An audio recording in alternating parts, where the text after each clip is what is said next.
Assalamualaikum warahmatullahi wabarakatuh.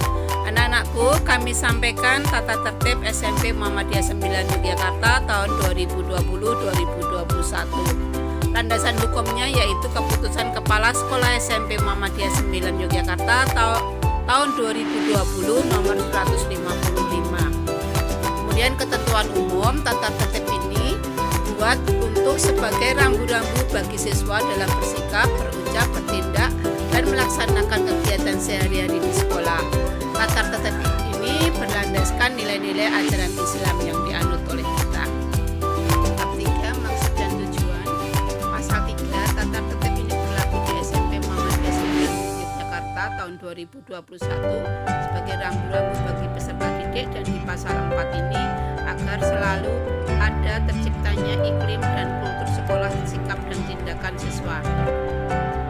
Untuk selanjutnya tentang pakaian seragam sekolah dan kartu pelajar, ini bisa kalian simak di dalam tabel ini. Untuk pakaian seragam kelas 7, kelas 8, dan kelas 9.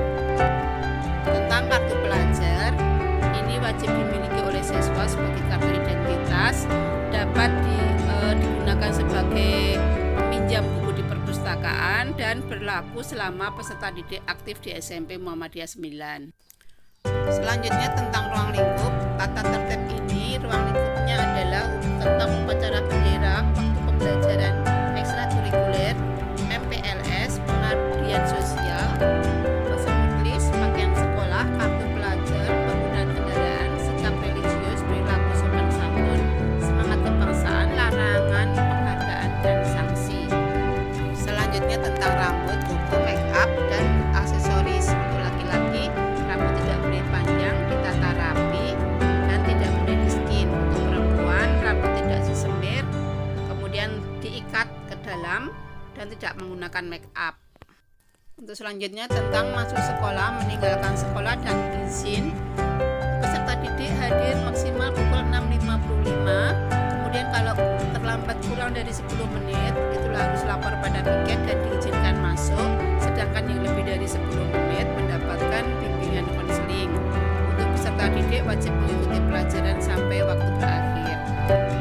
Di pasal 9 ini, anak-anak bila akan tidak masuk sekolah, maka harus membuat surat izin atau melalui media sosial. Kemudian kalau dalam pelajaran berlangsung, anak-anak tidak boleh keluar masuk kelas. Kalau akan meninggalkan sebelum waktunya, maka harus ada surat izin. Untuk selanjutnya, peserta didik diwajibkan langsung pulang jika pelajaran sudah selesai, kecuali bila ada ekstrakurikuler atau les.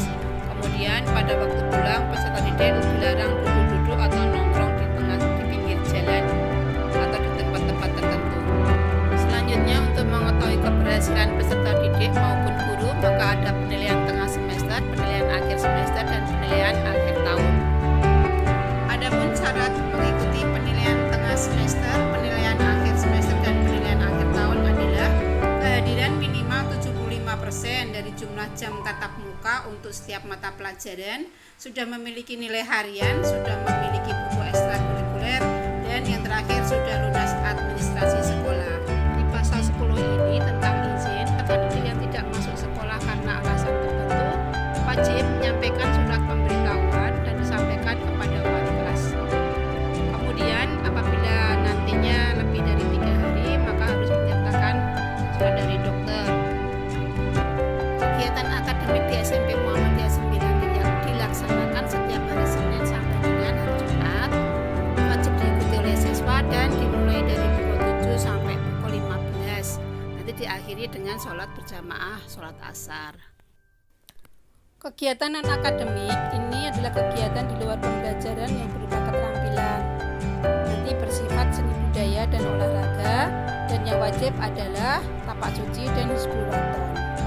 Kegiatan ekstrakurikuler yang bersifat wajib dilaksanakan setiap hari Rabu dan Kamis. Kegiatan ekstrakurikuler lainnya dilaksanakan sesuai dengan jadwal yang sudah ditentukan. Peserta didik dapat mengikuti satu program kegiatan ekstrakurikuler.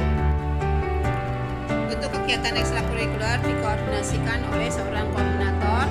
Peserta didik dalam mengikuti kegiatan ekstrakurikuler didampingi satu atau lebih dari mentor.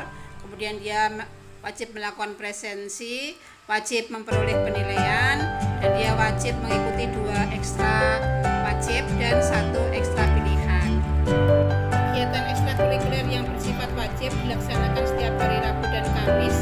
Kegiatan ekstra lainnya dilaksanakan sesuai dengan jadwal yang sudah ditentukan sekolah. Peserta didik dapat mengikuti 1 program kegiatan ekstrakurikuler.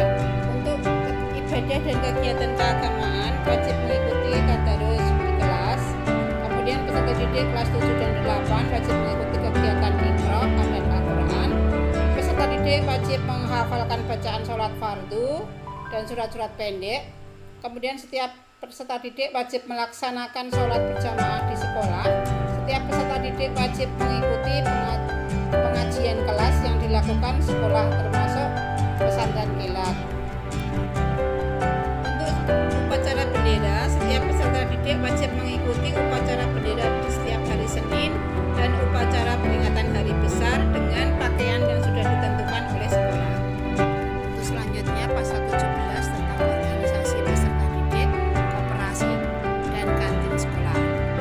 Organisasi peserta didik yang selanjutnya disebut IRM, Ikatan Remaja Muhammadiyah, merupakan wadah untuk peserta didik belajar berorganisasi, melatih kemandirian, kepemimpinan, dan melatih jiwa sosial. Keanggotaan berlaku selama menjadi peserta didik di SMP MU 9 Yogyakarta. Kepengurusan dipilih dari peserta didik yang dianggap mampu melalui proses seleksi setiap tahun. Kepengurusan IRM berlaku 1 tahun dan akan digantikan oleh kepengurusan tahun berikutnya. Selaku anggota pengurus IRM wajib mendukung dan wajib mengikuti seluruh kegiatan yang diselenggarakan oleh IRM. Tentang kantin sekolah. Kantin sekolah sebagai tempat penyedia makanan dan minuman untuk peserta didik dan warga sekolah dikelola oleh koperasi sekolah dengan pendapatan bagi hasil dan wajib menyediakan makanan dan minuman yang sehat dan bergizi. Bab 10 Pengenalan lingkungan sekolah, PLS, menulis dan pengabdian sosial. Pengenalan lingkungan sekolah adalah kegiatan pengenalan lingkungan sekolah yang diperuntukkan bagi peserta didik baru dan juga dikenal dengan MOS. Peserta didik baru wajib mengikuti kegiatan pengenalan lingkungan sekolah ini. Pengenalan lingkungan sekolah lebih lanjut diatur dengan keputusan kepala sekolah. Pasal 21 tentang Semudis. Kegiatan Semudis dilakukan setiap hari, yaitu dengan adanya piket kelas secara bergiliran dengan tujuan kelas bersih. Setiap hari Jumat sepulang sekolah ada kebersihan bersama dan dengan piket mingguan per kelas. Pasal 22 Pengabdian pada masyarakat. Pengabdian sosial adalah kegiatan yang dilakukan siswa dalam rangka mengembangkan kompetensi sosial, karena afektif dan psikomotorik untuk mengimplementasikan pengetahuan yang diperoleh pada proses pembelajaran. Ketentuan lebih lanjut pengabdian sosial diatur kemudian dan dengan keputusan kepala sekolah. Bab 11 tentang kendaraan. Peserta didik yang mengendarai sepeda turun saat memasuki gerbang sekolah. Peserta didik yang mengendarai sepeda memarkir sepedanya dengan rapi dan terkunci. Bab 12 tentang alat komunikasi atau handphone. Peserta didik dilarang membawa dan menggunakan handphone dari berangkat sampai dengan pulang dan selama di lingkungan sekolah. Apabila membawa handphone dan terjadi kehilangan, bukan tanggung jawab sekolah. Bab 13 jadi tata pergaulan. Dalam pergaulan sehari-hari di sekolah, setiap peserta didik hendaknya mengucapkan salam dan jabat tangan antar sesama teman, guru, karyawan, kepala sekolah apabila bertemu, saling menghormati satu dengan yang lain, menghormati ide, pikiran, dan pendapat hak cipta orang lain, berani menyampaikan sesuatu yang salah adalah salah dan yang benar adalah benar, dan menyampaikan pendapat secara sopan tanpa bentuk perasaan. Di bab 14 yaitu larangan, pasal 26, dalam kegiatan sehari-hari di sekolah, setiap peserta didik dilarang melakukan hal-hal berikut. Peserta didik dilarang mengendarai sepeda motor, dilarang membawa handphone, dilarang merokok baik berangkat maupun pulang sekolah.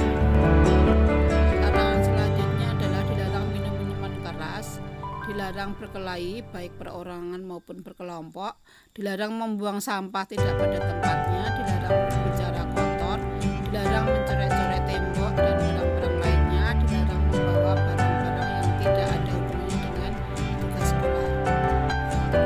Larangan selanjutnya dilarang membaca mengedarkan bacaan porno, dilarang membawa kartu permainan, dilarang membawa handphone dan terjadi kehilangan bukan tanggung jawab sekolah, dilarang meninggalkan memasuki sekolah dengan melompat pagar, dilarang mencuri dalam bentuk apapun, dilarang duduk atau merusak kendaraan peserta didik atau guru.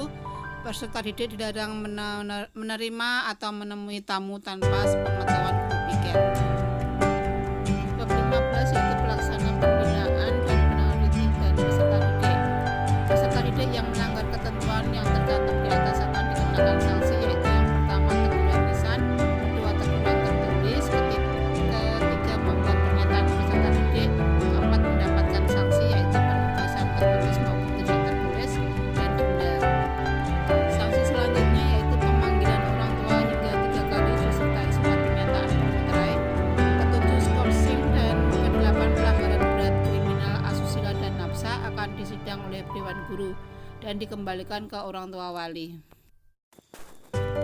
Bab 16 yaitu mekanisme pengesahan tata tertib peserta didik. Persetujuan perangkat OSIS yang terdiri dari perwakilan kelas dan pengurus OSIS, persetujuan Dewan Guru, karyawan penyelenggara sekolah, dan persetujuan komite sekolah. Bab 17 yaitu penutup. Tata tertib ini mulai berlaku sejak 13 Juli 2020. Hal-hal yang belum jelas akan diatur kemudian dengan keputusan kepala sekolah dengan tetap mengacu kepada rambu-rambu dari Dinas Pendidikan Kota Yogyakarta. Ditetapkan di Yogyakarta pada tanggal 20 Juli 2020. Kepala Sekolah Bapak Susamto.